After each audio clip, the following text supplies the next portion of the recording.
Write this down. So most doors or particle board or masonry. All core doors or solid core doors have a veneer, either a masonite veneer if they're painted, but they could have birch or maple, or they could have a mahogany. They have a whole lot of veneers. But wood veneers are pretty common in hollow core and solid core doors, as well as masonite. And there are solid doors that have stiles, the vertical numbers, rails, top rail, lock rail, bottom rail, and those are wood. And when you cut across the grain, say a typical door, let's say a door in an older house in Santa Barbara, stile and rail door, frame and panel, stile and rail door, and stiles, which are the vertical numbers, they're 4 9/16. It could be 5 1/4. It could be anything. The standard size 4 9/16. Top rails 4 9/16. The lock rails 4 9/16. The bottom rails about 8. And this panel can be raised.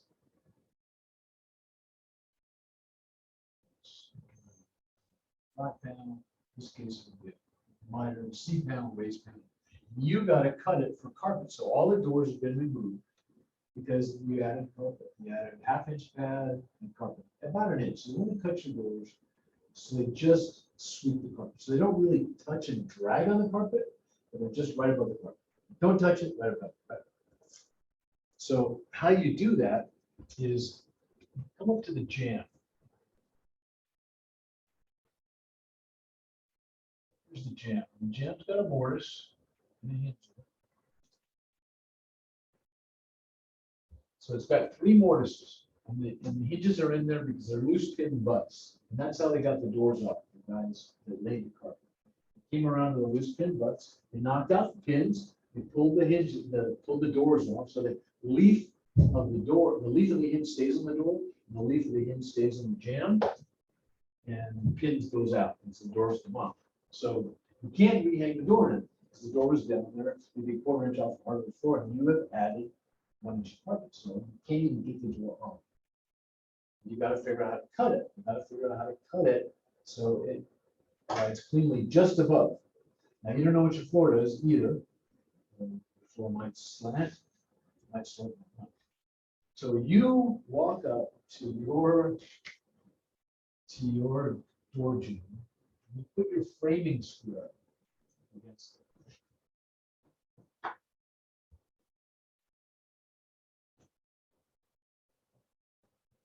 You use your framing square like the door. You make sure it stays straight up on the jamb, right? So it's not, you're not going like this in the framing square. And you swing that framing square and you see what it does on the carpet. You see, okay, it opens on the carpet right here. And then you read what it says at the bottom of that hinge. You read that. And you make sure you know where it is. So it's and when you put this in the opening, it's just right above the carpet. You notice the carpet runs down here. And so you measure and you extrapolate, because it's only a 24 inch tall and so it's 30 inch door. You extrapolate that thing runs down. So it goes from 0 to 1/4 inch, and it goes from not 0, but start at 7 1/4 from the bottom of the hinge mortise, and then it's going to go downhill 1/4 inch. Now you lay your door on the sawhorses. Your door's already got a mortise in it. It's got this bottom mortise, the corresponding mortise, because it's been hung. You put your framing square on it. You index this 7 1/4. You lay that on your framing square, and you make a mark. Right? Framing square is going like this. You make a mark there, and then out here you come down 1/4 inch, make another mark, and then that's your line. That's your cut line. Right? You now have established the cut line, and if you did it right, you held your framing square right, that cut line, once you cut the door, your door is going to open, you're going to hang it, instead of opening and closing, right above that carpet, even though it runs down that side. Because when the doors close, you want a nice clean reveal. So if the floor runs downhill and you cut the door dead square, then you're going to have this, 1/8 inch to 1/4 inch gap, which is not good. So you want a nice reveal when it closes. Then you also want it to open too. So it's no longer a perfect rectangle? Yeah, no, it's no longer a perfect rectangle because the opening is no longer, it's not perfect. The opening is, when you come down, it's not square to the jamb. And the jamb is plumb because the floor runs down one side, which happens a lot. Is that not conspicuous, that difference? Yeah, it can be. It can be. Austin, good to see you, man. It can be because reveals are what you see in doors and windows. You see the reveals. You don't so much see the door and the opening. It's not, you don't, but you see that head reveal, the side reveals. They want to be consistent. That's really important. But in cutting the door for carpet, you just want to get the doors swinging and opening so they don't drag the carpet, because you can't even get them on, right? Because they were X and then they added this carpet. And this is very common thing. So in cutting a door, now you've got the line you need to cut, right? And it's this door here. You got this line. Once you measured twice and checked it out, and you're convinced that once you cut this, you can hang the door will swing, and we'll have a nice thin reveal above it. Now, in cutting it, you're going to be fine cutting with the grain, because that's the way this runs. This is going to be cross grain cut. What skill saws do is they turn like this, right? When you push them, the blades turn like this. So what's happening is the bottom of that cut, as the blade enters it, as clean as a whistle, because that's where the blade enters. And then as it leaves the work on top, it splinters. So it comes out as a splinter cross grain every time. It will splinter the living crap out of it. And if it's a veneered door and you're cutting plywood, it's just butt ugly, But it's not hard to mitigate. It's not hard to not have that happen. You just got to know what to do. And you're going to use utility.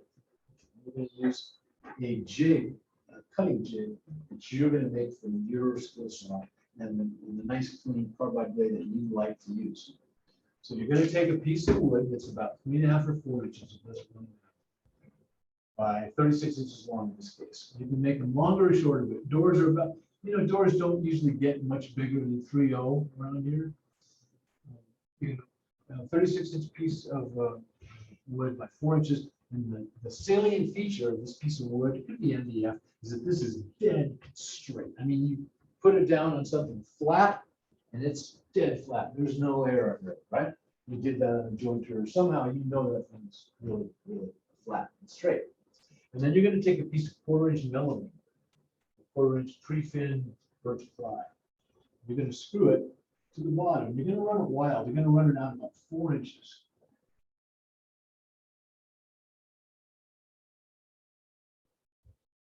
Wild, 4 inches. Your skill saw cuts about 3 3/4. So the first cut you make is going to make your cutting block. So you're going to screw this thing from down here several places. So this is very good. It's white melamine or smooth pre-fin maple. That's what's going to guide the bottom of the shoe of your foot, rather, of your saw. This is just a way of saw, but I think this is fairly illustrated. So you make that, right? You cut it, or you've already made it. Right? So when your skill saw is up against this edge, and you're using that as an edge guide, and the bottom is running on this, it's cutting. The edge of that saw is cutting right where this is. So you can lay that guide on there and score it. So you put the guide on, you clamp the guide on there on your door, and you score the cut.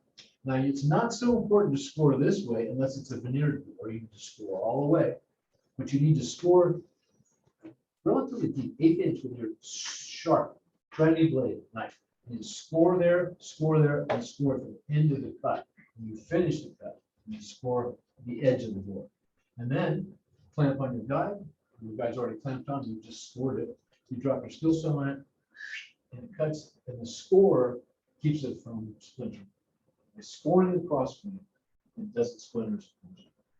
And this protects the door because you're writing on a nice smooth surface below. It's not dirty and funky. It's not going to leave those kind of grayish marks that steel will do on, especially if it's a painted door. And if the house is just got carpet laid, it's probably totally finished door. So it's going to protect it. It's going to guide it. With this, you know exactly where your saw is cutting. And I have a bunch of them. I make them big doors, you know, two foot saw guides.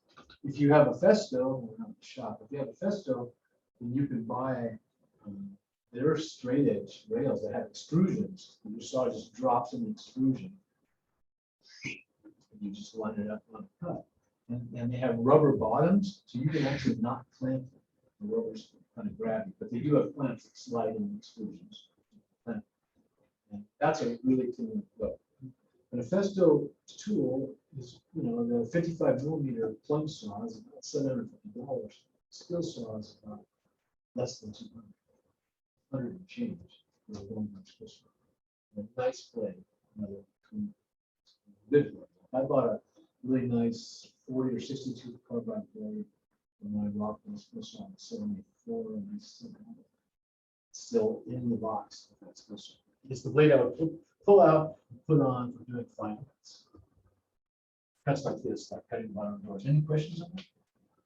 Yes. You mentioned the number of teeth. What does that change? Does it matter?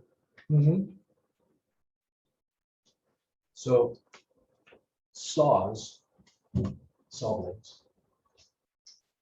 are all designated by the number of teeth per inch. The less teeth, the rougher the cut. So like a rip blade has maybe 9 to 12 teeth and big gullets. It's meant to rip and just take out meat fast. It's not a particularly smooth cut. Your good all-purpose blades are 60 and then even 82. And the typical blade is an ATB, which is alternate top bevel. Alternate top bevel. So an ATB blade, which is your typical blade, the blades that we use on the saw, has a tooth that goes like this, and the next tooth goes like that, and next tooth. ATB. ATB. Alternate top bevel. There are triple chips, there are high HT, high AT rather, very high bevel, those for cutting onions. There's a few different saws, but there's standard saw, all-purpose one that. Notice we have a blade on the saw. It's a bit sharp and well, use that. Then I have my own special 62 Tenru blade. Tenru used to be made in Japan. You want to look for steel made in Israel, Japan, Germany, Austria, Italy. China's okay. They're just they're not as good as some of the other countries that are producing tools and the steel that they get. So I got way off topic, didn't I? But I wanted to show you that. It's not something I would normally show in a measuring and calculating class, but if you don't know about that guide for a skill saw and that technique of cutting doors and measuring doors, you now do. And hopefully you got it. Hopefully I explained it enough. And of course, knowing about it and actually doing it, two things. So maybe it'll come up and you go, you have a door that needs to be cut for carpet? How do you want to do that? Wait, I have to make a guide for myself.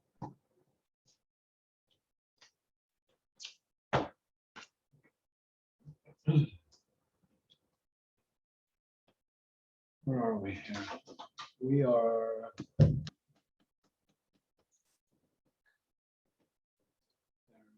Eric?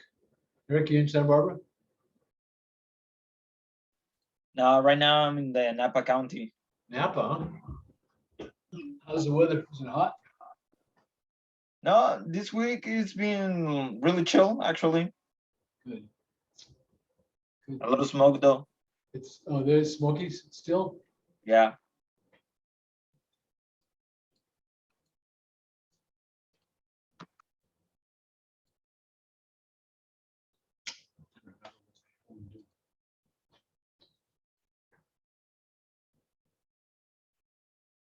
Like I said, when you guys visit this course schedule, it's going to change somewhat.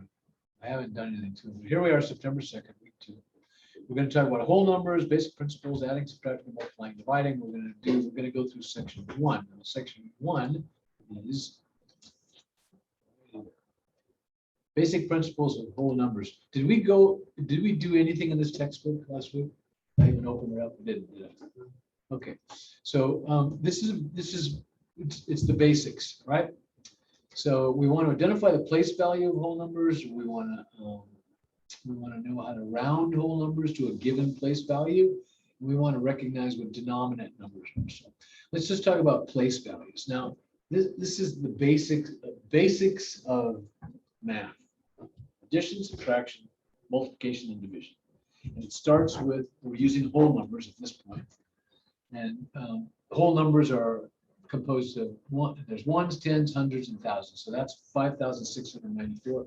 If anybody needs this explained, just raise your hand and I'll go slower and explain it slower. But I'm going to assume that most of you this is pretty entry level stuff for you. But if it's not, tell me, please. Don't be embarrassed, because this is the age of the calculator, man. You might have just got handed a calculator and never figured out how to do anything but push the numbers. I don't know. But this whole numbers is a numeral that stands alone as a unit. It can contain multiple digits. Whole numbers do not include a fraction or a decimal. In the decimal number system, the value of the digit is determined by its location in the whole number. So the value is called place value. Chart below shows the place value of each digit. So, this one is the thousands, and you guys can see that. Sorry. Let's have some lights off, please.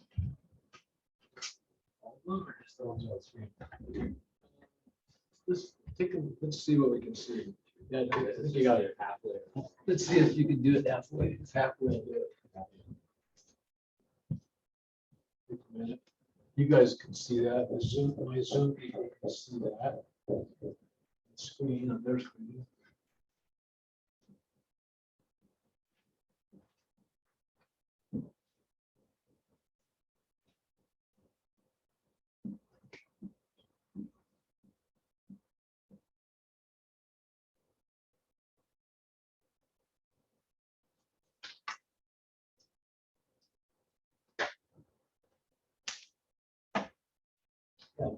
You guys see it, right? Okay. So let's go to the next page.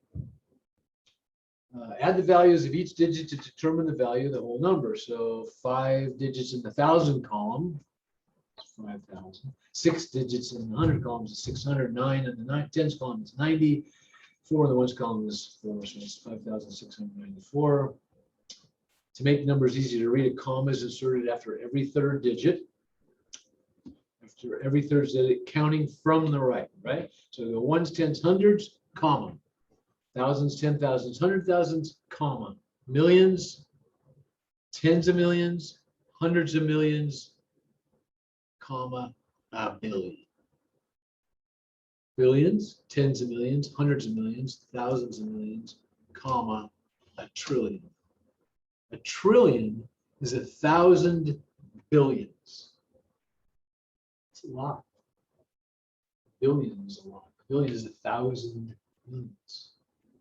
A billion is 1,000 millions. So those two boats that were in the harbor that cost together 190 million, the guy got 4.3 billion for the thing he sold. So it's chump change, man. Not to mention what that money's making. And, okay, but I don't want his yacht. I don't want any of this stuff. It's too much. Sometimes a 0 is one of the digits within a whole number. Regardless of where it's located in the number, its place value remains 0. The 0 is in the hundreds column, so that 0 equals 0 times 100, which is 0. The whole number would read as 2,084. So in rounding whole numbers, we round it. We can round up or round down. We generally round up. So we use rounding in construction a lot and estimate. And we usually round up. We almost never round down. Rounding down is kind of dumb and counterproductive. So if you're taking something off, you want to have more, not less. You never want to have less. So here's a couple of examples. So there are times when whole numbers do not need to be exact. In calculating material estimates for a project or cost estimates for a quote, numbers can be rounded to a specific place value. You can round them in the tens, the hundreds, the thousands. You can round them up in different places. And this will go on to tell us how. When calculating the area of a roof in the image below, where's the image? Must be on the next page. Let's see.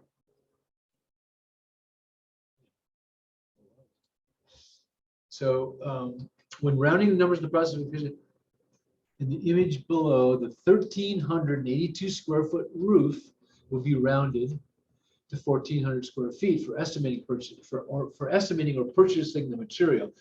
And this is why you would always round up in shingles, because shingles and all roofing material is sold by the roofing square, which is 100 square feet.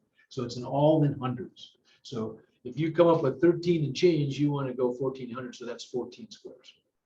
So that's you would always round up to the next full square when you're roofing. There's the roof, right? So if it's 1,382 feet, you're going to round to the 100, the 3. And how you round is you go to the right. So whatever your number rounding. So we're going to, whatever your number you're rounding, we're rounding to the hundreds here, right? So 3 is the hundreds right there. So if we want to know how to round, we go to the number to the right. If it's 5 or above, we round up. If it's 4 or below, we round down. But like I said, we never round down. So that's kind of lame. But you would, the actual rounding is if it's 4 below, you round down, 5 and above, you round down. And that, so if it were thousands, right?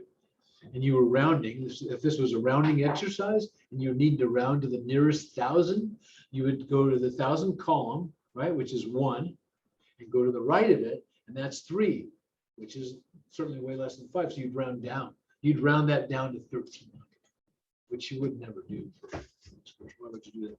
You don't want to be short. You want to always pad your estimates.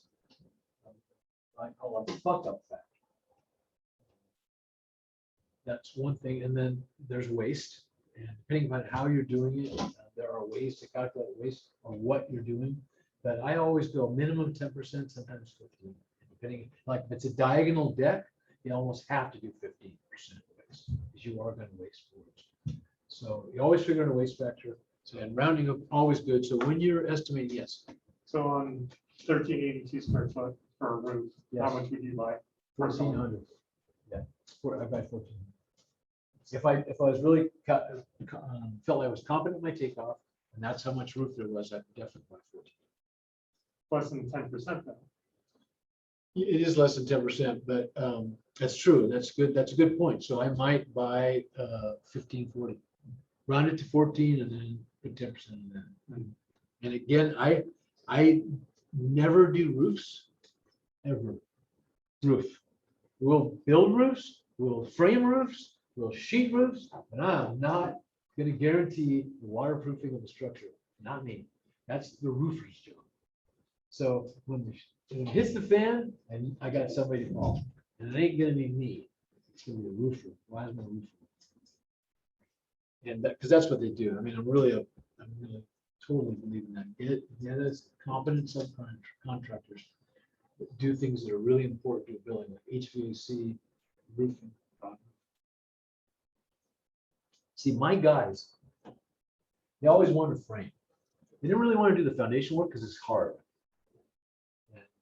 So we always have concrete guys do the forming and concrete work, but my guys always wanted to frame. They're good framers. I had a lead guy that was a hotshot union framer, and all my guys were good, but they like to frame houses like pianos, and you can't make any money that because basically the framing takeoff is about a square foot. Like it used to be $10 a square. I'm not sure what it is now. There's a variety of ways to take off framing for labor, but it's just a big guess. When you're framing a big house, it's a big guess. So people bid it by the board foot. They figure how many board feet. They have a value that they extrapolate and goes towards creates man hours based on the board foot of the lumber going into the job. Some people build based on the square foot of the building envelope. They have a value for that. It gives them a number for how much labor. Some guys go, well, let's see, it's going to take my 4-man crew 3 weeks. So that's 120 hours. That's 360 man hours times what I got to get. 75, 80. A lot of math, right? It's all math. It's all math. And it's all relatively simple math. It's not higher math. It's not some esoteric trigonometry and geometry and algebra, cosines and all that math stuff you see in those on the board. The board's covered with figures, which is totally good to me. Simple stuff. So steps for rounding the nearest place value. Identify the place value, right? In this case, it was going to be the hundreds. Identify the digit to the right. In this case, it's an 8. If the digit is 5 or greater, increase it. If it's 4 or less, do not change the place value. It says if the digit to the right is 4 or less, don't change the place value. Okay, so don't round down. Change the remaining digits to the right to zeros. Okay. So round the number 34,673 to the thousandths place value. The number in the thousandths place value is 4, right? 34,673. The digit to the right is 6, which is greater than 5. Since 6 is greater than 5, the 4 is rounded up by 1, making it 5. The remaining numbers to the right are changed to 0. So we just rounded up 34,673 to 35. And you can do that in your head, right? So yeah, we got 34,643. It's called 35,000. You don't really have to go. Let's see the number of the right. That's going to come to you like that, right? You can see it. You can see it in black and white, or brown and white, or gray and white, whatever that is. So, all right. So rounding the number 16,841 to the hundredths place. In the hundredths place is the 8. It's 841. The digit to the right is 4, which is less. So you're just going to leave it 4, right? And make them all zeros. So you don't change the 8. So it's 16,800. And I wouldn't do that. I would just round up, just give you instruction. You just want to, you don't want to buy too much because you don't want to spend the money, and it's better taking it back. And usually you don't. You just have all this stuff. It's hardware, boxes and boxes of hardware, stacks of lumber. So you really want to be tight on your takeoffs, but you want enough. You know? You just don't want to have to send guys to the board store all the time. It's a fine line. It's a fine line. So denominant numbers, when working in construction, numbers will often, and I mean a lot, be associated with a unit of measurement. Numbers consisting of a numeric value and a unit of measurement are referred to as denominant numbers. So for instance, 32 feet and 64 feet are denominant numbers because they include a value. 32 and 64 is a unit of measurement. And feet, and other examples include 15 pounds, 64 square feet, 3 hours, 14 minutes, 45 seconds, 2 tons, 600 pounds, right? All denominant numbers. A number with a value and then what it is, value. And we'll get into this, but when you're adding, subtracting, multiplying these numbers, these denominants, the denominants have to be the same. You can't add feet and inches, right? You can't. You have to add feet to feet and inches to inches. You have to convert if you have disparate denominator numbers. They're not the same. So paint estimation during the finishing stages of construction, carpenters take room measurements, purchase the appropriate quantity of paint for the walls and ceilings. This is one occasion when carpenters take exact calculations. And let me tell you, if you're a carpenter, you're not doing the takeoffs of the paint. You're just not doing it. Why would you do that? If you're a carpenter, why would you think about paint? Carpenters hate painters. But painters love to say, caulk and paint, make a carpenter what he ain't. It's actually true. Unless it's stained wood. But painters usually do that. You know, painters have their own method of estimating, and it's really all based on square foot. They take off the square foot of what they're going to put, how many coats, and they usually have a value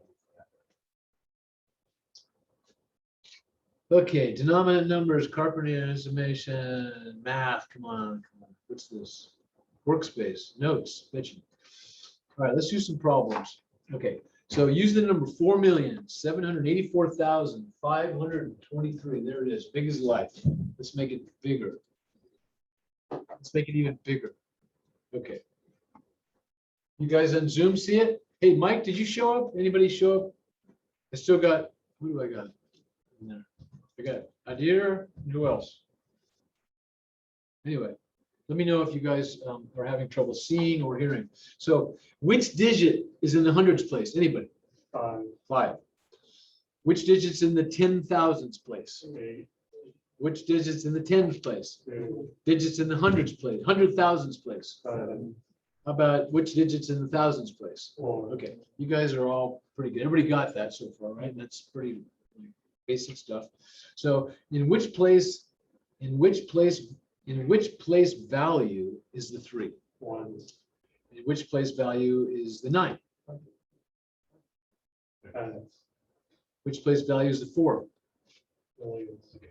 So you guys understand that. Rounding the following whole numbers to the indicated place value. So let's round 172,839 to the 10,000s place. And we'll do it in this simple way. We'll find the 10,000s place. Where's the 10,000s place? It's 7, right?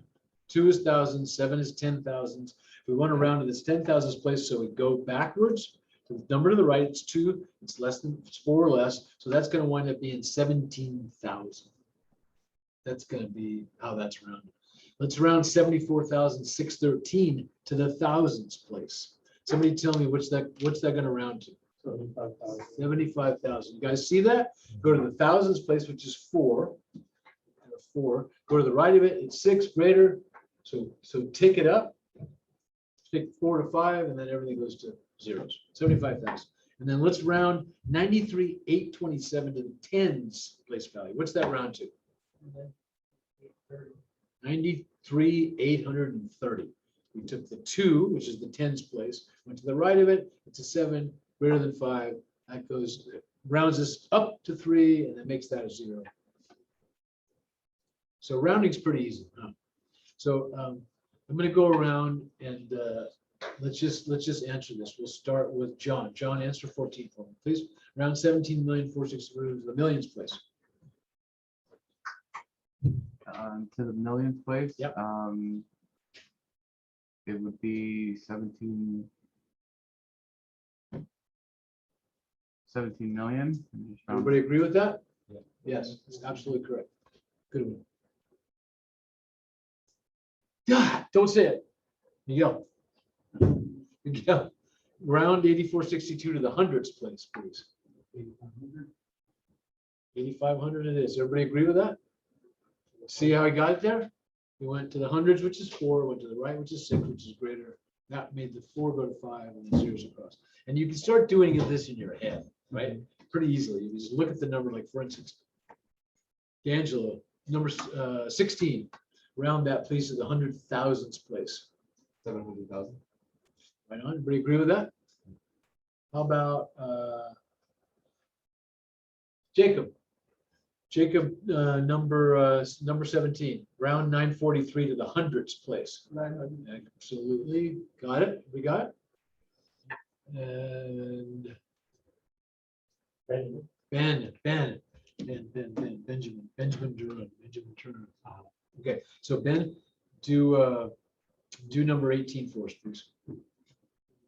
91,740. That's exactly right. That's what I got. You guys got that too? See it? Anybody have any questions? This is time to ask. All right, let's go then to Zach. Zach, number 19. Round that number, 31,723,468 to the 10,000s place. 31,720,000. We agree with that? Me too. And then, God, don't say it. Don't say it because I want Eric. God dang it. You're not Brandon. All right, I give up. Tell me your name. Jose. Jose. Jose, can you see? Jose Nunez, right? Yeah. Thanks, Jose. So Jose, can you do number 20, please? Round 6,527 to the thousands place. Yeah, is that 10 or 10? Pardon me? You said thousands? Yeah, to the thousands place. It would be 6,600,000. Nope. 6 million. So go to where's the thousand? What number is in the thousands place? What's the 7? Okay, the number to the right of it is 9, which is greater than 5. So what does that do to the 7th? That changes it to 8. Okay, and then the numbers next to it are all zeros. So that comes out to 6,528,000, right? And the foreman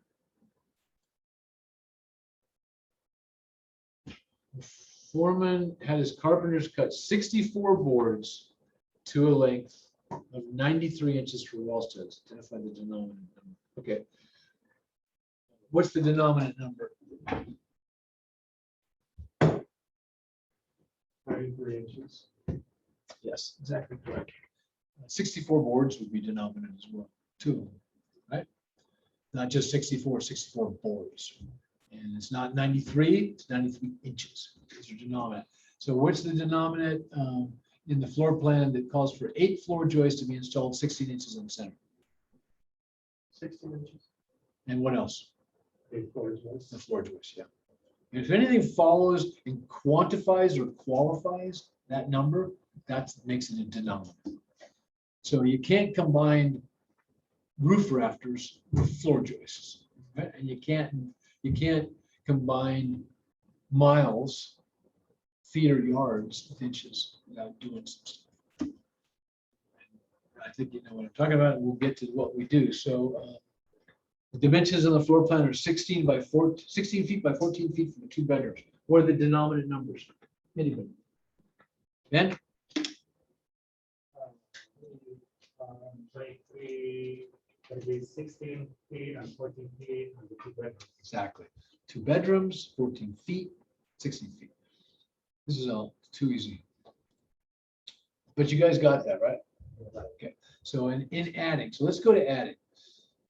We're going to practice some methods to add whole numbers. We're going to demonstrate carrying the addition process. Carrying is really important.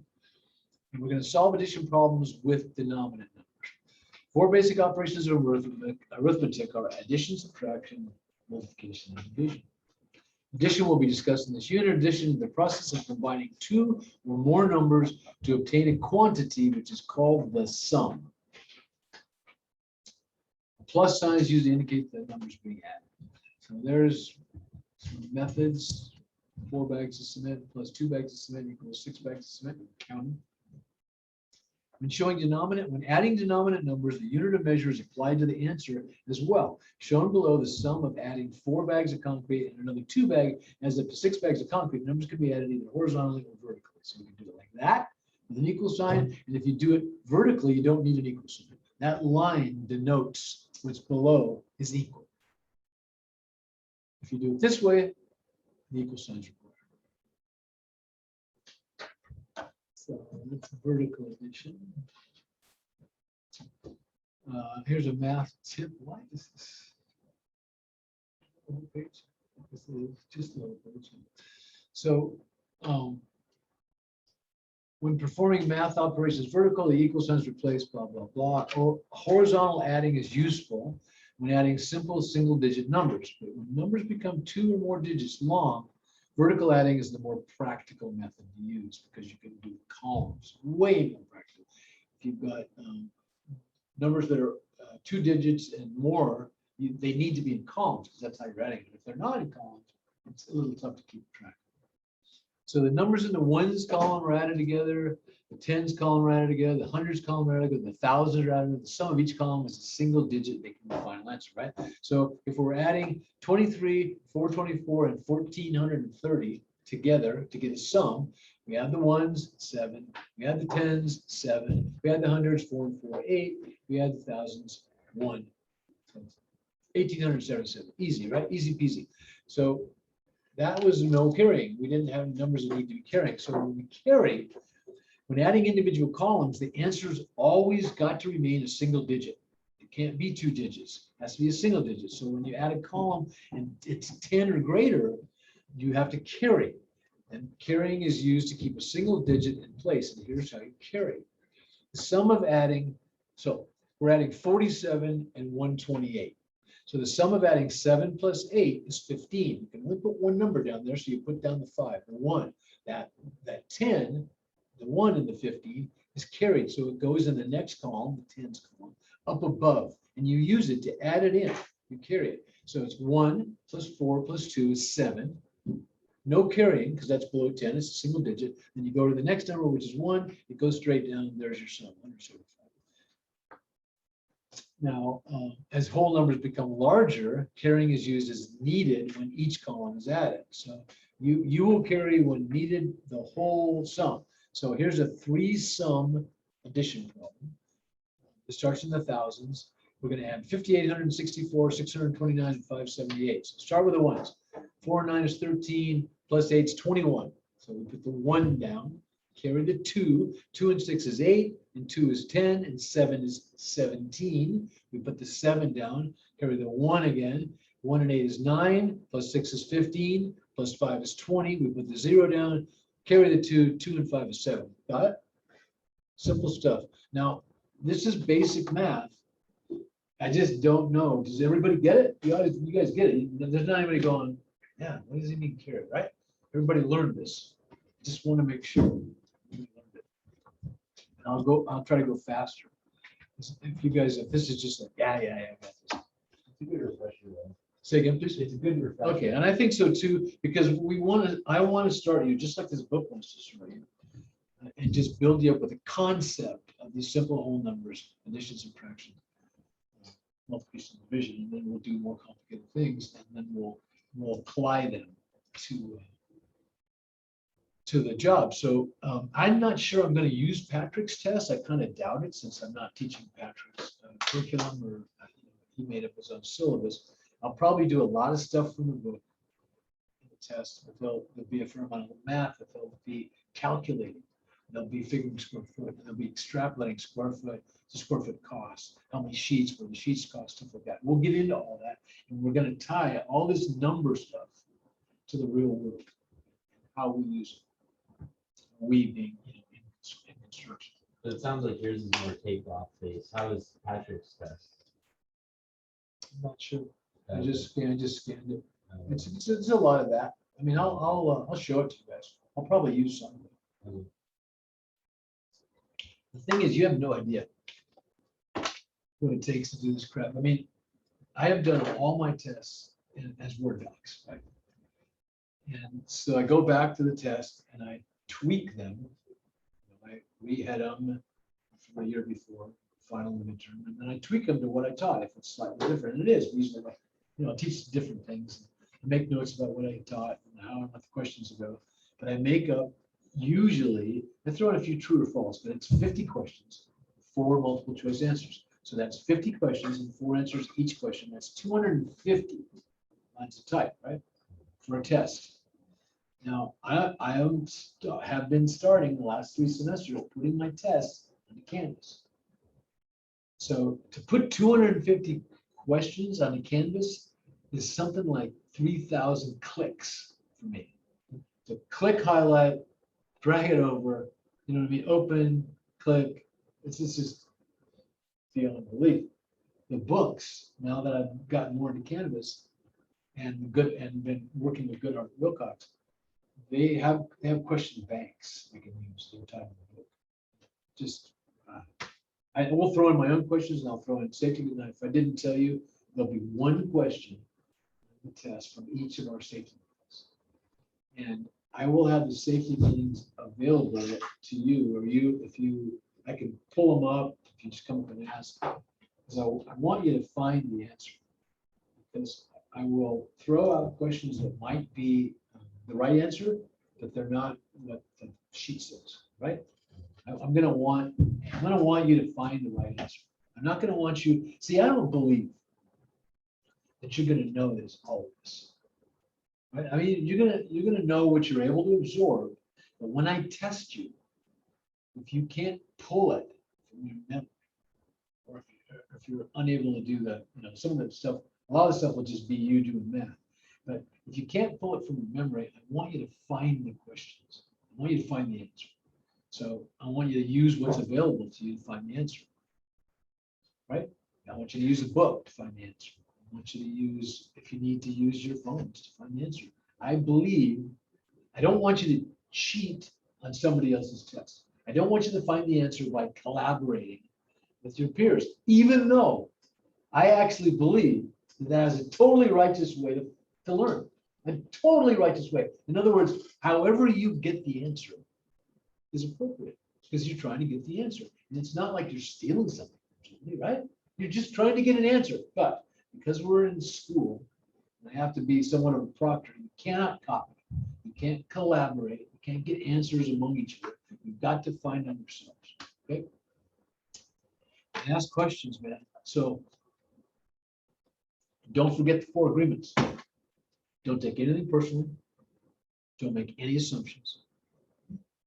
Be impeccable with your word and try to do the best you can in everything you do. Okay? Come back at 7:30. Game face. Okay, you guys come back at 7:30. I'm gonna stop recording. I'm gonna stop the share for right now and take a break.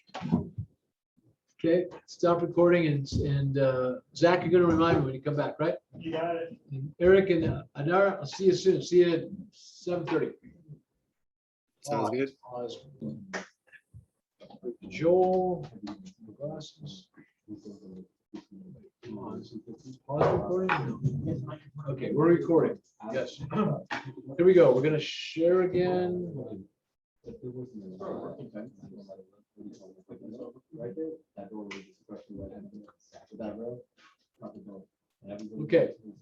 So where are we at? We're adding denominant numbers. Let's add some denominant numbers, you guys. Ready?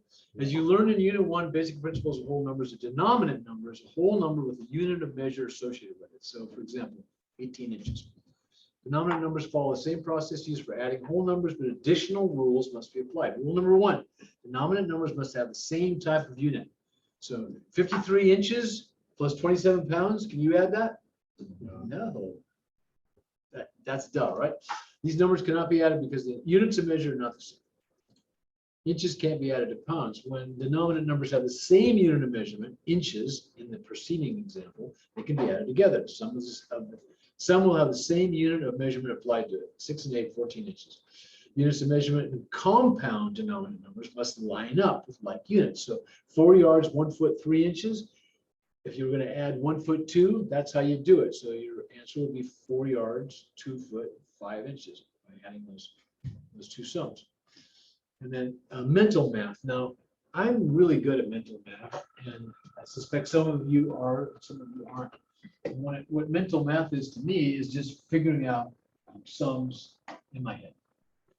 So it starts out with knowing your time series. So hopefully as a kid, you learned your time series. So does anybody not know what time series are? Who knows what 9 plus 9 is? 9 times 9. 81. What about 7 times 8? 56. What about 7 times 7? 8 times 9. 72. Okay. So 5 times 5, 25. 4 times 4, 16. 3 times 17. What's 3 times 17? 51. Who said that? What's 5 times 18? 1. Very good, very good. What's 6 times 21? Very good. Ben, you got a quick mind. So it doesn't matter if you have a quick mind or not. I mean, that's not to say it doesn't matter. It does matter. It's a good thing to have, but if you don't, you're not getting this just like that. If those numbers aren't coming together in your head, it's okay. With some luck, you'll get better at it. And even if you don't, that's okay too. You can use your calculator. You can use your phone. You can get to this place that we're doing by using the calculator and the phone. I want to get us there without the calculator and phone. And then once we do that, then we can use the calculator. Okay? Especially for bigger numbers. Like what's 68 times 75? Okay, and so in mental math, like this guy's idea, Mr. Richard Miles, is to look for the numbers that are the 10. I like that. So in this sequence of this sum of 4 plus 3 plus 8 plus 7 plus 12 plus 6, written out, he picks the numbers that will add up to 10. So he knows that 3 and 7 is 10. Bam, he's got a 10. What the hell is this? He knows that 8 and 12 is 20. So he knows those numbers are gone, and that adds up to 30. Then he's just got to add the last two numbers, which is 4 and 6. And that's also 10. So that's kind of cool. I like that. Picking out the tens. But that's writing them down. In your head, it's a little different to do. At least it is for me. So let's do some adding without a calculator, and let's show all our work. So let's just do 73 by 24. Okay, we're going to add the 3 and the 4, that's 7, and the 7 and the 2, that's 9, so 97, right? This is really easy. Let's jump down to 7. So 657 plus 1915 is 7 and 5 is 2, 12. Add the 1 up there and 5, so 1 and 5 is 6, plus 1 is 7, so that's 72 so far. And then no carry, so that's 15, so that's 5, so 572, and that is a carry, that's 1, carried the 1, so it's 2572 is that answer. And I didn't use my pencil, and I didn't write it down. It would be easier to do that. I did it in my head. So if you guys, if these sums are challenging at all, you might want to just write them down and do them. But let's just do, I'll write them down. And tell me your first name again. Matthew, Matthew. Matthew, I want you to do for us number 9. And I'll write them down. I want you to add 2348 to 7999. Start in the right-hand column. And I'll write down. What do you got? What's 8 plus 9? 17, 17, okay. You're gonna carry the 1, right? What's the next column add up to? 14, 14, you got another 1 to carry, right? Yeah. What's the next column add up to? 13, Okay, you got another 1 to carry, right? What's the last column add up to? Okay, so this answer is 10,347. Excellent, way to go. You skip down to 12. It's the same thing. You add up the 1's column, carry. You add the 10's column, carry if you need to, and then you carry the 100's column, and on and on and on. And then we can add these denominators, these square feet, because they're all square feet. Which is cool. Finished trim needs to be ordered for a new home under construction. Chart below determine the total lineal feet required for each trim component. So, you know, there's a base you would add together 68, 48, 18, 46, 52, and I'm not going to do it. The general contractor hired a painting crew to paint a newly constructed home. 3 painters worked 8 hours a day for 5 days. Okay, so if 3 painters worked 8 hours a day for 5 days, how do we get that? Somebody walk me through it. So 8 times 3 8 times 3 is 24. 24, And then and they did it for 5 days, Yeah. right? Yep. So it's 5 times 24, right? Mhm. So 5 times 24 is 120. So you got 120 hours right there. And then he had 2 painters who worked 8 hours a day for 3 days. What's that? 24, 3 days, 8 hours a day, 3 times 8 is 24. So that's 24. And then he had 1 painter that worked 5 hours a day for 5 days, which has been, what's that? that's right. He worked 5, this guy worked, 1 painter worked 5 hours a day for 5 days. How many hours did he work? Okay, so 25. So the total hours is, these guys worked 120, these guys worked 24, this guy worked 25. So the answer is 144 plus 25, which is 169. 169. And essentially, I can do this fast in my head. I don't need to go column by column. You may need to go column by column. You may not need to go column by column. I don't know. But we're going to take it and try to take it slow column by column, and then we'll build up. But hopefully you'll get to the place where you have to grasp the numbers, where you could do stuff like that in your head, because this is relatively simple math. It's going to get a little harder, but not much harder. If we got the basics down, and we got the the times tables down, you can start doing the sums in your head. But if you can't do them in your head, just write them down. Just write them down. Follow the columns down. You can all do the simple math. I know I can see it. See it in your eyes. I have no glazed eyes. I can tell when people don't get it. You know, it's like this film goes over their face. So a new home construction project is estimated to require 5 cubic yards. And in construction, concrete is sold, estimated, and placed by the yard. You don't have to say cubic yard. Like yard is a cubic yard. Everybody knows what you're talking about when you say yard of concrete. They don't think you mean a square yard. They think you mean a cubic yard. So could you describe cubic yard to me? Could you describe a cubic yard to me? It would be 3 foot, which is a yard, by 3 foot by 3 foot. Picture a 3 foot square cube. That's a yard. Concrete trucks, the pre-mixed concrete that come from the concrete plants. Those trucks are 10 yards full. Usually if you order less than 7 yards, you get a yard knock because they want to come with a full truck. Charge you almost for a full truck. If you only need 7 yards or 6 yards, you sure as hell don't want to have the other 4 yards to deal with.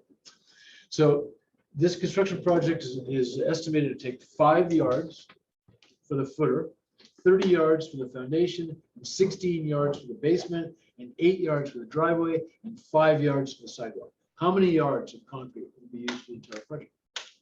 64. Okay, let's see. 5 plus 30 is 35.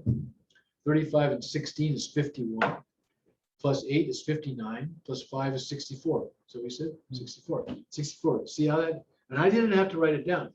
If you want to, I'll write it down. Only you can always write it down if you're having trouble with that math. But I don't think you are, because in my head, 5 plus 30. I think in everybody's head, it's right to 35. That's an easy, right? And then that next one, 16 and 35, my head goes 6 and 35 is 41 plus the 10. A contractor is building 3 homes in a development. He needs to order shingles. The 3 roofs each require 1,240 square feet, 1,860 square feet, and 1,440 square feet for shingles. How many square feet of shingles must the contractor order? Well, let's see. 1,240 and 1,860 is 3,100 plus 1,440 is 4,540. And I'd probably go 5,500, at least round up to a single digit. But you could write all those down and follow the columns. You could punch them all into your phone or your calculator and come up with that number. And that's the way you do it. If you can't do it the way I just did it in your head, do it on paper. It really, when I'm estimating, I use a calculator, and I use a calculator with a printout. I never do any estimating or calculating in construction when I'm doing it, when I'm bidding a job without a calculator with a tape. I always read the tape and I check off. I make sure, because sometimes you have some long sums you're doing. And if you miss it, you're screwed. And you can check yourself with a tape. Really easy. Another way to check yourself is do it another time. If it comes to the same number, it's probably right. But if you read a tape, if you run a tape, you can always read the tape on your machine, make sure that you plugged in the numbers you should have been plugging in, and that you didn't miss anything. Okay, material needs to be ordered to build headers for an addition. How many inches of boards are needed to build 2 36-inch headers, 5 48-inch headers, and 1 72-inch header? Note that all the headers are 2 boards wide. So I guess how many lengths, right? So we got 2 36-inch headers. That's 72 inches, right? But they're 2 boards wide. So that's 144 inches, which is 12 feet. And then there's 5 48-inch headers. So each header is 96 inches of material because it's 2, right? And there's 5 of them. 5 times 96 is 480, right? Gosh, can you believe I just did that in my head? I almost don't believe it. And then 172, and it's 2, right? Because it's 2, so another 144 inches. So we got all the inches, 144 plus 144 plus 480. If I had a calculator, I'd add them up, but I'll add them up longhand. 4, 0, and 4 is 8. 4, 8, and 4 is 16. Carry the 1 is 2, 6, 7. 768 inches, and then we want to divide that by into 12 to get feet. And we'll get into division and multiplication pretty soon. The following rooms will have hardwood flooring installed. This is all just adding stuff. I think you guys are pretty good at adding. Stock kitchen cabinets, corner to corner. Okay, let's figure that stuff. And I may print out some of these sheets as we go along. And during class, I'll just have you do these problems. And then we'll kind of go over them. That's something I was just thinking today. It might be a good exercise to do. I'm going to really work hard on getting this book for you guys online if I possibly can. Let's try. A cabinet maker needs to order maple to build 3 future projects. Okay, so let's stop right there. When a cabinet maker is using maple projects, right? We're just gonna say we're using a stain grade maple. These projects include some panels that will be made out of sheet goods, plywoods, veneered core, particle board core, classic core, plywoods, and solid stone. The sheet goods will probably all be 4x8. Yeah, he'll call out the core and the type of veneer. So it'll be architecture, sequence and match, book matched. It's the high end. An A side and a B side, an AC, A side and C side. A shop, which is allows certain defects, but it's great for bookcases and stuff like that. So there's a variety of ways you can order the maple plywood, but when you're ordering the maple solid stock, you're going to order it by its thickness. You're going to order it as either 4-quarter, 5-quarter, 6-quarter, 8-quarter, and up. You can go to 10-quarter, even 12-quarter. So let's just take 8-quarter. S2S. Anybody know what S2S means? 2 smooth sides, right? 2 smooth sides. It means, that's essentially what it means, surfaced 2 sides. S2S means surfaced 2 sides. What does S4S mean? 4 sides. Surface 4 sides. So if you go to the board store and buy 2x4, 2x6, 2x8, 2x10, 2x12, that's dimensional lumber. And it's S4S. And it's different. So what's the actual net dimension of a 2x8? 1.5. That's 7.5. 1.5 by 7. And that applies across the board. 2x4 is 1.5 by 3.5. 2x6 is 1.5 by 5.5. 2x8 is 1.5. 2x10 is 1.5 by 9.5. Now, you don't order dimensional lumber when you're ordering maple for cabinets or birch or cherry. You are going to order 8-quarter stock. That 8-quarter stock is going to be S2S. It's not going to be rough. You're going to order it 8-quarter S2S SLR1E.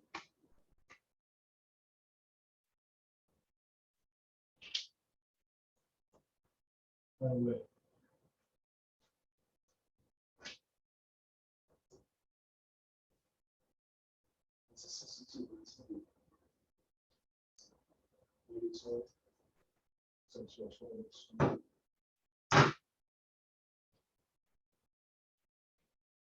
What was I talking about? Say again? Maybe. Okay, so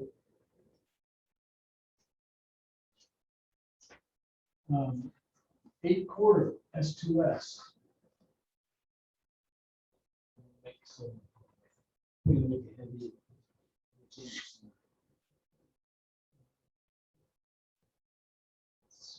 We're talking about 2x8. I lost my train towards it. Okay, I know it. I was gonna write 8-quarter, so maple, right?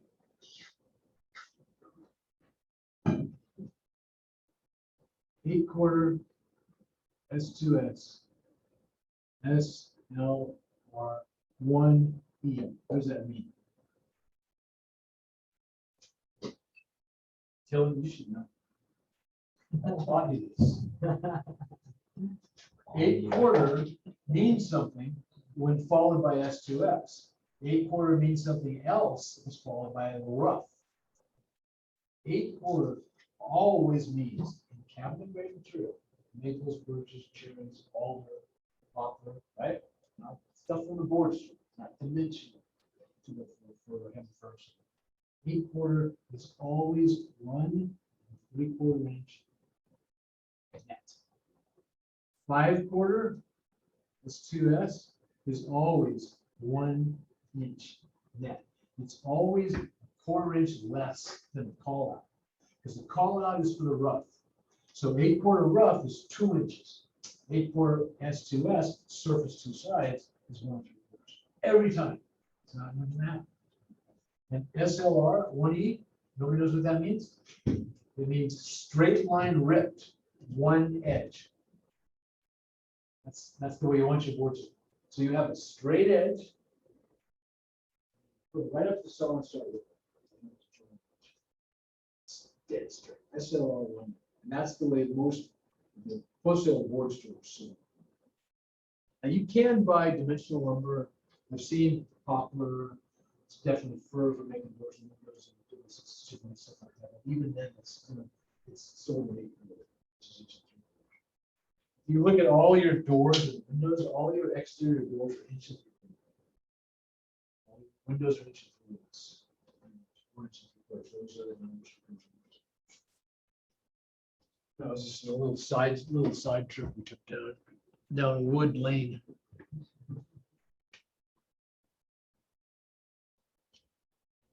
Okay, so that cabinet maker orders maple to build 3 future projects. He needs board foot to the tune of 48 for one, 56 for a hope chest, and 112 board feet for an armoire. How many board feet of maple must he order? Well, again, simple math. 48 and 112 is 160, plus 56 is 216. 216 square feet. And I would, I wouldn't do that like this. I would do it on paper and then calculate. That's how I would do it. But it's really good practice. It's good practice for you and your mind to figure these simple math problems out. It gets you, I think it gets you and your mind in a place where you can start dissecting and building, because building is done and sequentially. It doesn't all happen like this, right? There's sequences. There's not the path of least resistance, but there's a thing called critical path in building, and it's very important. And if you get out of sequence, if you get your critical path gets messed up, it can mess up the sub, and it can mess up the rhythm of the job. So timing is everything. And punching and crunching numbers is what carpenters do. So what's the difference? What's the distance from the bottom of this footer to the floor line? Anybody? What is it? Exactly. Just add the 1 foot and the 7 foot, that's 8 feet. Add the 7 inches and the 4 inches, that's 11 inches. What if that 7 inches was 10? What if it was 710 plus 1 4? What would the answer be? 9.2. Exactly. So that was really good. Thanks. We're going to go right up. So if that was 710, you'd add the foot to the 7, that'd be 8 feet. And then 10 inches and 4 inches is 14 inches. You've got to take a foot out of that. 12, give it to the 7, I'm sorry, give it to the 8, makes it 9, 2 inches left over.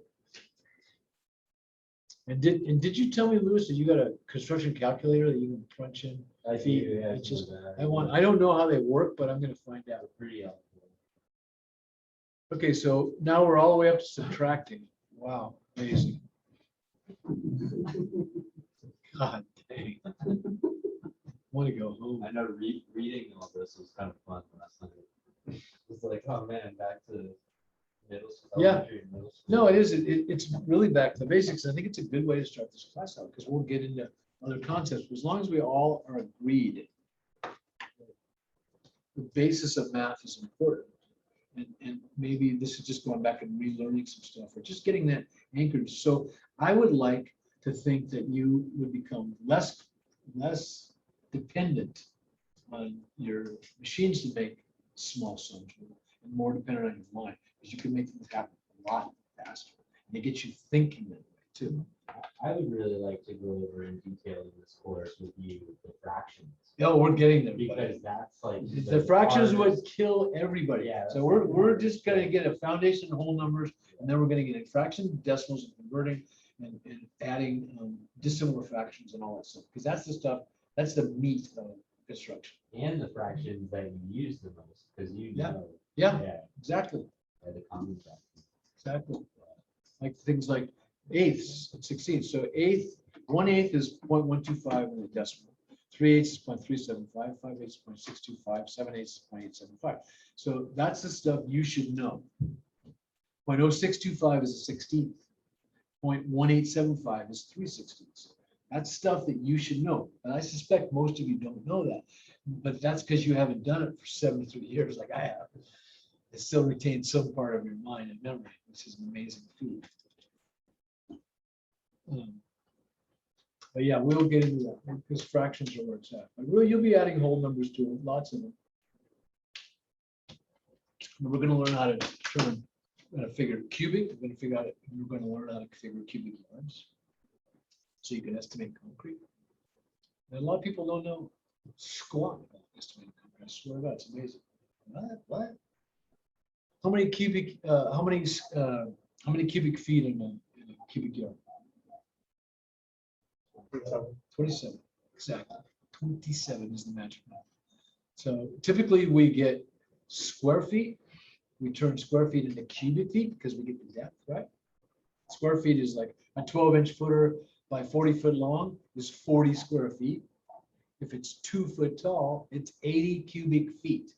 27 into 80 goes 3 times with some left over. That's side order 3 yards. 3 times 27 is 81. So I make sure my takeoff is good. I make sure my forms really work well, right? Because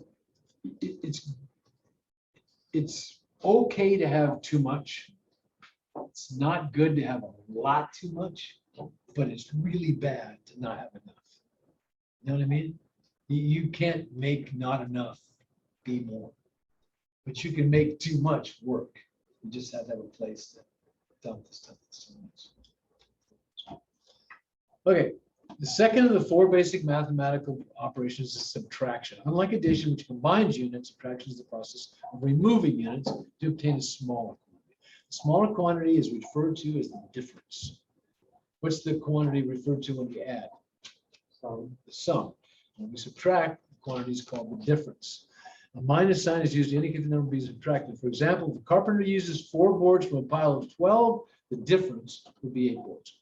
Methods used to subtract. There's horizontal subtraction where you use the equal sign, just like in adding, and then there's vertical subtraction where you use the minus sign, just like in addition. Vertical is the best way to go, especially with longer columns and wider columns. So as with addition, we've got tens, ones, hundreds, etc. The numbers in the ones are subtracted. Okay, so we're going to subtract 410. There's the minus sign from 672. This is an easy one. 0 from 2 is 2. 1 from 7 is 6. 4 from 6 is 2. Everybody sees that, right? Nobody's going, what is it talking about? Okay. Borrowing and subtraction. So we got to borrow. Just like we got to carry, we do the opposite of subtraction. We have to borrow. So what will happen is if we want to take 27 from 65, we'll do it vertically. And we'll start with the right-hand column, which we have to do. 7 into 5. Does 7 go into 5? No. I mean, it does with a decimal, but we're doing whole numbers. It doesn't go into that. So I'm sorry, it doesn't subtract from 5. You can't take 7 from 5. You can't add it with a negative number. So we have to borrow. So we take the column, the 10's next to it, and we borrow 10. So 10 shows up as a 1. So now our 5 is 15. So we subtract 7 from 15, that's 8. So 8's the answer down in that ones column. And we have to carry, right, the 1 back up. So we carry the back up, the 1 back up. I'm sorry. We don't have to carry squat. We go to the next column and we've reduced that 6 because we borrowed to a 5. So now it's 2 from 5, which we can do, which is 3. Math tip, borrowing may need to be done multiple times. So as you go along, it's not just once. It depends on the columns. In other words, if you went to, that was 5, and instead of taking 27, let's say that was 57, that would be 0. And that'd be about it. Nothing greater would work. You couldn't take 67 from 65. It's not something you could do. Oh, you went over the -2 number. In this example, the numbers being subtracted, 1s and 10s are larger. So 146 from 301, you got to do some borrowing. So start in the first column. 6 from 1 can't be done. So you got to get 10. Well, you can't get it from the 0. There's nothing. 0 is just 0. You got to go to the next column. Take 10. So make that 3 a 2. Give the 1 a 10. Now the 1's an 11. 6 from 11 is 5. That's why the 5 is down there. 5, right? Now you go to take the 4 from the 0. But you can't take 4 from 0. Does that become a 9 again? It's a carry from 3, and then you took 1 away, 10 minus 20%. How did I get that? I can't remember. Do that. So why? Oh, okay, okay. Yeah, I had to make the. How did I do that? Oh, I see. So when I took the 10 from the 3, let's see. Now, a unit could be borrowed from the tens column, raising the ones column to 11. With all the borrowing complete, the arbitrator can find the difference. The ones column, let's take the tens column. So how come that becomes a 9? I think I'm getting pretty tired. So in the second column, 0, you can't just skip, right? You got to borrow. Okay, I get it. You got to borrow the 1 from the hundreds column. So that makes the 0 a 10.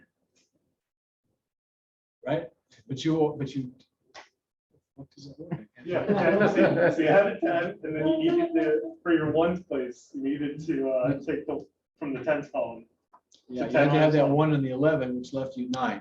Yeah. This is very confusing to me. I'd rather use a calculator on this. And I'll take a look at it in the morning. When I looked at it, I was reviewing this thing at 4 this afternoon. It made perfect sense. But right now, I just totally spaced out and dropped the ball hard. So let's just do a few without calculators. Okay, do the first one. John, do the first one for us, please. Okay, so 4 from 7 is, 5. no, When you can't take 4 from 7 is the first one. what, number 1? Yeah. 3, Okay, and what's 2 from 8? 6. So 63 is the answer, right? Yeah. Let's skip over to number 6. Miguel? 147 inches minus 87 inches. Do that one for us, please. 7 from 7 is what? 0. 8 from 4 is what? Well, it's not 4 anymore. It's got to be 14, right? Yeah. So what is it? 6. And then we borrowed that 10 from the 147, so that doesn't exist anymore. That's gone. So the answer is 60. 87, 147. You guys got this, right? Austin, do this 13, do the millions one. Start with 4 from 6. 2, 4 from 8 from 4. Do that, So 8 from 14, right? 14, so that's 6. Okay, now we'll go 2 from, that's now 6 instead of 7, right? so that's 4, That's 4, and then 6 from 8. 2, 8 from 5, which is really, we now know is 15. 7, the 2, which is 1. 5 can't go into 1, so we're going to borrow that million and make it 5 from 11. That's 6. Okay, so it's 672,462. You get it? Yeah. Piece of cake, right? Nothing to it. I don't know why that 0 messed me up so bad. It's gotta be. It might come back to you if we work on number 11. No, yeah, okay, let's do that. That's very good. Thank you, Ben. Ben, let me make you my TA yet. So, okay, it's board feet. They're both board feet. So Ben, do this with us, please. 9 from 0 is what? That would be 1. That'd be 1. And then 8 from that 0, I guess we made it a 10. We took the 7 and made it a 6. And then we made that a 10. Then we took that 10 and gave it to the ones column. So now it's 9, right? So 8 from 9 is 1. We got 1 and then another 1. And then in the next column, the hundreds column, that's a 9 as well, right? We made that 9 too. Right. 9 from 9, that's a 0. Right. And then the 5 from 7, which is really a 6, is 1, right? So it's 1,011.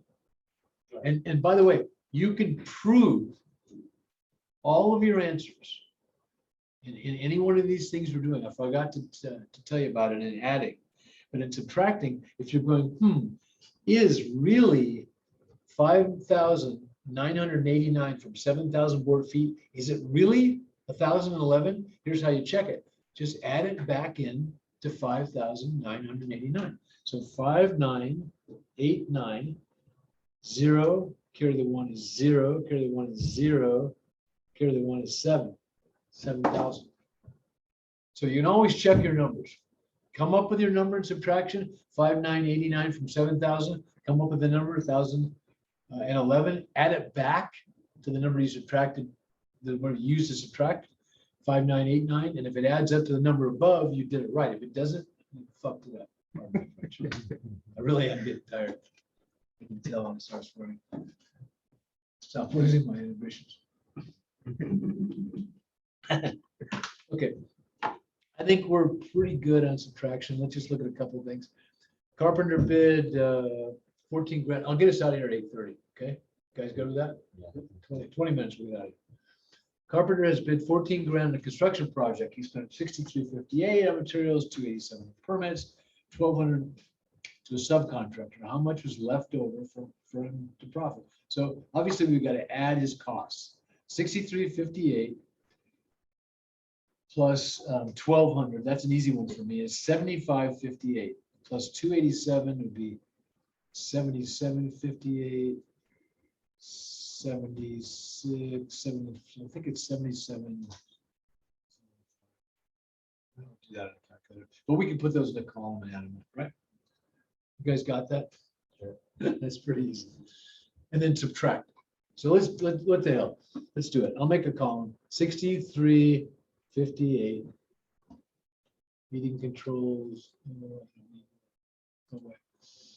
No, I don't want to end the meeting. Get away from me. Thank you. Okay, so he spent 63.58 and then he spent 287 and he spent 1,200 bucks. Those were his costs. 1,200 bucks. So I'm going to add the column. 7 and 8 is 15. Carry the 1 is 6. And 2 is 8. Nothing to carry over there. And then 3 and 5, that's 7. Then 1 is 6 and 7. So his costs were 7,785 bucks. He had 14 grand was his contract. So we're going to take 7,785 from 14 grand. 5 from 0 is 5. 8 from 9 is 1. 7 from 9 is 2. 7 from 13 is 6. He made 6,215 bucks. Piece of cake. And you wouldn't do this longhand. If you did, I'd say, do you have a phone? You'd use your phone. Use your phone or your calculator, really. But we're doing it this way, I explained, just so we can get a handle on how this is really done before we start using our calculators. So 2 32-inch cuts were made from a 144-inch board. How many inches would be left over? What's 2 times 32? 64. 64 from 144? 80, right, there's 80 inches left over. That's a good number too, 80 inches, because doors are 80 inches. You can use that as a style on a door. Doors are 6 to 8. Doors are 6, 8, 7, 0, and 8, 0, pretty much. Sometimes there are different numbers, but generally doors are 6, 8, or 7, 0. And by the way, doors and windows are always called out width and height. They are never called out as height and width. That's a 3068 window. That's an 8040 window. That's an 804 window. That's not a 4080 window. It would be trimmed like that. Okay, so always, always, always. So when you hear 2668, that's a 30-inch, 2 foot 6 inches by 80-inch door. That's usually 1 and 3 inches thick. It's an interior door. It's pretty common. A floor system requires 62 sheets of tongue and groove OSB. Okay, 8 OSB. Who knows what OSB stands for? Oriented strand board. How did you know that? Last night's class. Also, I knew. OSB is oriented strand board, and it's a bunch of wood chips all pressed together with glue, and it has fiberglass strands running through it to get it tensile strength. And tensile strength is really important because concrete has very, very bad tensile strength.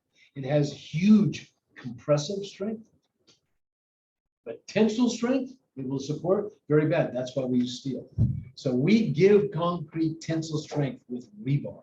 It's called reinforcing bar. And that's what it's for. Okay.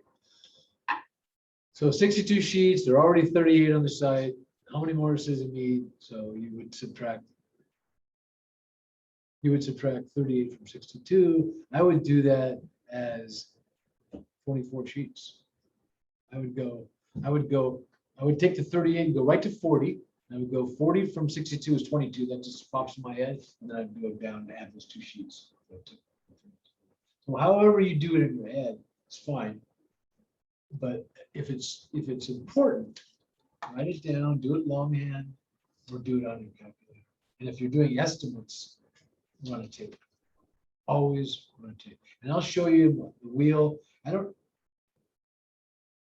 think, yeah, I do. I have some digital takeoff stuff too. So we'll do some digital takeoffs too.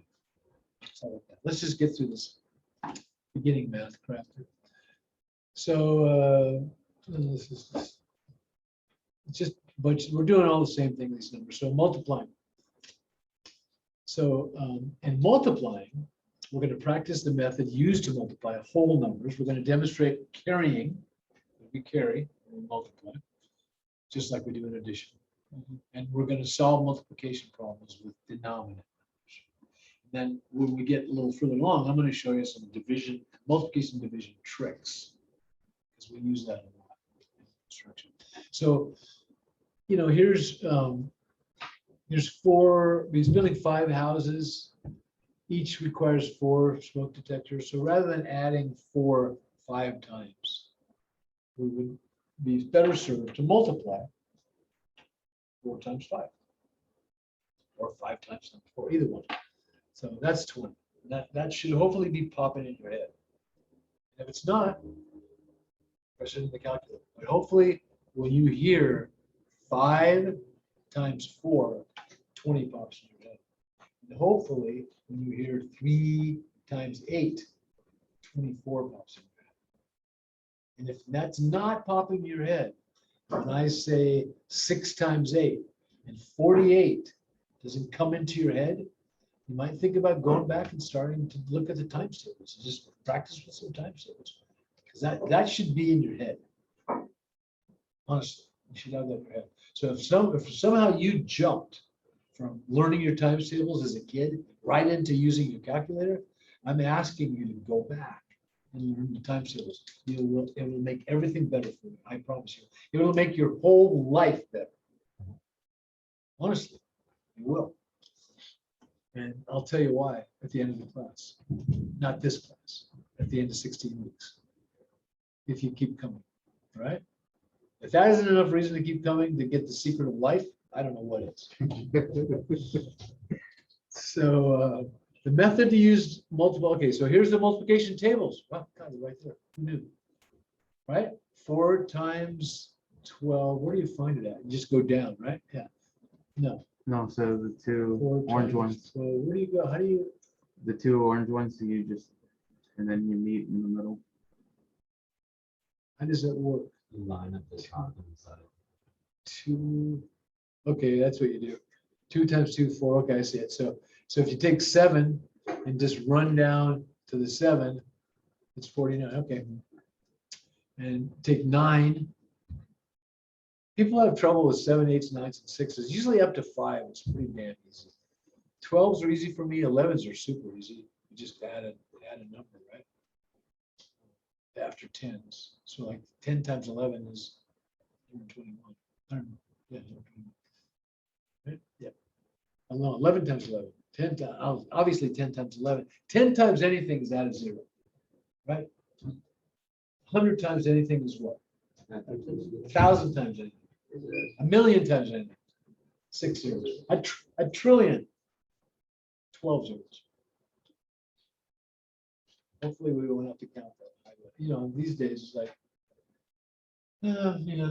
millionaire. Who cares about millionaires? Jesus. You guys, everybody in this room is probably a millionaire. When I was growing up, there was a show called The Millionaire. It was black and white. This very dapper, very cultured gentleman. He was kind of large. He wasn't fat, but he was a big guy. He would go around, his benefactor, who you never knew, you just heard his voice, would pick people to give $1 million to. It was a half-hour show. It was really great, because at the time, this was the 50s, $1 million was a heck of a, nobody could even imagine, $1 million, right? You buy a new house for $7,000. Buy a new car for $1,500. You can buy a new Cadillac for $2,000. So $1 million was a heck of a lot of money. Phone calls were a nickel. Used to go to the show for 35 cents. When it was at age 12, you had to pay 65 cents, right? Instead of 35 cents. And they wouldn't believe me that I was 12 at the Studio City Theater. I came back the next day with my birth certificate and they gave me the 35 cents back. And I went and had lunch on the 35 cents. Or a malt at Thrifty's, I think, actually. 35-cent malt. So there's the timetables. If you're deficient in timetables, study them. They're really cool, right? You know, up to the 5s you should probably have in your head. And then past that, if you don't have it, work on it. See if you can't get proficient in the timetables. It will serve you. And I'll tell you why at the end of the class. So they can be written horizontally or vertically. Typically we do vertically, but certainly I do numbers horizontally. Multiplication problems are always set up with the numbers aligned on the right side with equivalent place values, just like addition, subtraction. Working left to right, multiply every digit in the top number by 143 by the digit in the ones column and the bottom number 2, the answer, okay. So this is how we do simple multiplication by longhand. You start with the ones, multiply the whole thing across. 2 times 3 is 6, boom, there it is. 2 times 4 is 8, boom, there it is. 2 times 2 is 2, there, boom, there it is. 286, that stays there. Now you move over to the next column. Now the next column, you always put a 0 in because you're going into the tens. You put a 0 there below the 6, and then you start out. 1 of the 1s is 3. 1 of the 4 is 4. 1 times 1 is 1. Line across that, and then you add up the two sums. 6, 11, carry 1, 3, 7, 1, 17, 16. That's how you got it. Right? Easy peasy. Same steps with multiplying large numbers. If you multiply anything, you just have to start with the ones, multiply them all, go down another column, add a 0, multiply them all, and then if you got another column like ones, you got to add 2 zeros. If it's a 4 or 5 column, you got to add 4 zeros. When you get into multiplication like this, you know, if you need to be able to do it without a calculator, but if you have a calculator and you get into multiplying things like 468 times 767, you don't want to have to do that in your head. It's just dumb. And doing it longhand, that's fine. If you don't have a calculator, hopefully after we get done here, you will know how to do that. But stuff like that, it's great to know how to do. And I want you to know how to do it. But you'll be using your calculator. Big numbers. If you've got one. Let's just go on. Let's go on here. So clarifying units. In addition, numbers may need to be carried over when multiplying larger numbers. The same rule applies. One digit may occupy a column. Only one. So let's multiply 43 times 375. 3 times 5 is 5. 3 times 7 is 20. I'm sorry, 3 times 7 is 21. Wait, I'm sorry. What are we doing here? 3 times 5 is 15. Oh, okay. Sorry. 3 times 5 is 15. You put the 5 down, then you carry that 1. So then it's 4 times 8, right? Not 4 times 7. That's 4 times 8 because you added the 1 to it. So 4 times 8 is 32. Put the 2 down there. That's 3 times. Right? 3 times 7 plus 1. Yeah, so you're right. 3 times 5 is 15. Carry the 1 up there. So I did it totally wrong. 3 times 7 is 21. Plus you add the 1. So it's 22. You put the 2 down there, and then you carry the 2 over. So 4 times 3 is 9, and then you add the 2. That makes it 11. So that's how you do that long. I totally messed it up the first time I did it. So let's do it again. So we're multiplying 43 times 375. We start with the 3's all the way over on the right. 3 times 5 is 15. Put the 5 down. We carry the 1 above the 7. Now we take 3 times 7, which is 21. We add that 1, make it 22. Put the 2 down. Carry the 2 and add it up above the 3. Now we do 3 times 3, which is 9. Add the 2 to it. That's 11. Put the 11 down because there's no more numbers. And the answer is 1125. Is the answer of 43 times 375. Right? or is it? Are we done yet? No, we're not done. We're not done. I'm sorry. We're not done. We're not done. We've got 1125, which is 3 times 375. Now we got to add 40, the tens. Okay, so to do that, we add a 0.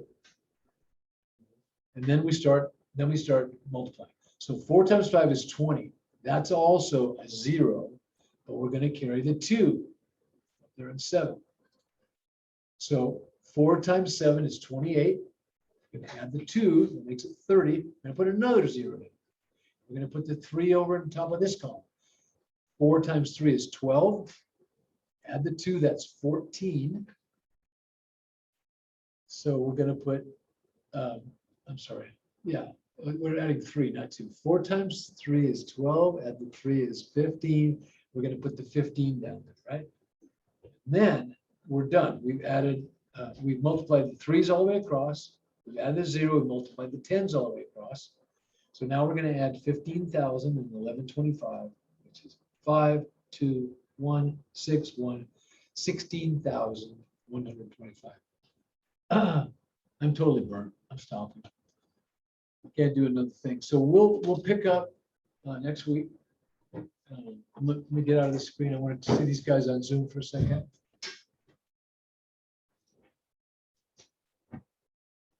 Tell you what's up. Okay. Got everybody? Are you there? I can see Joel. I can see Eric. Okay. Hey, you guys, what's happening? It's good to see you. It's good to see you. We'll continue on this vein. We'll get through multiplication and division, and then we're going to go right into fractions. And then once we get through these basics, I'll start bringing some plans in. We'll start learning how to do takeoffs and also learning how to draw simply the scale, how to use the scale ruler. So you'll need to know how to use it to do takeoffs, which is really important. We'll get fractions and we'll be able to turn stuff into decimals so that you can use a regular calculator to add fractions. Because all you got to do is turn the fractions into decimals. I'll give you this big clue. Any fraction at all, I don't care what it is, any fraction at all. Let's just take something like 5/8. That's a fraction, right? You can't put 5/8 into your calculator unless you got a carpenter's calculator. Your phone's calculator will not take 5/8.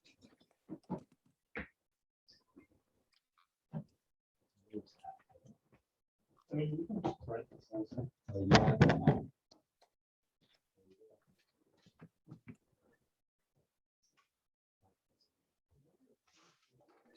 So any fraction at all, to convert any fraction, all you gotta do is divide the top number. All, and this happens to be 0.624. You take out your calculator and put in 5 divided by 8. That's what you're gonna get. And that's the decimal equivalent of 5/8. So you can add fractions on your calculator, you just gotta convert them to decimals. If any fraction is converted to a decimal, part of 100, by adding the bottom number, I'm sorry, dividing the bottom number. We'll go over ourselves. So, hey, you guys have a fantastic Labor Day weekend. Really enjoy yourself. Some of you on Tuesdays, all you guys are perfect. Right? And don't forget to wish me happy birthday. Next time you see me, I'll be a year old. Okay. Happy birthday week. Very self-driving. Thank you guys. Thank you guys for coming. Thank you. Rod.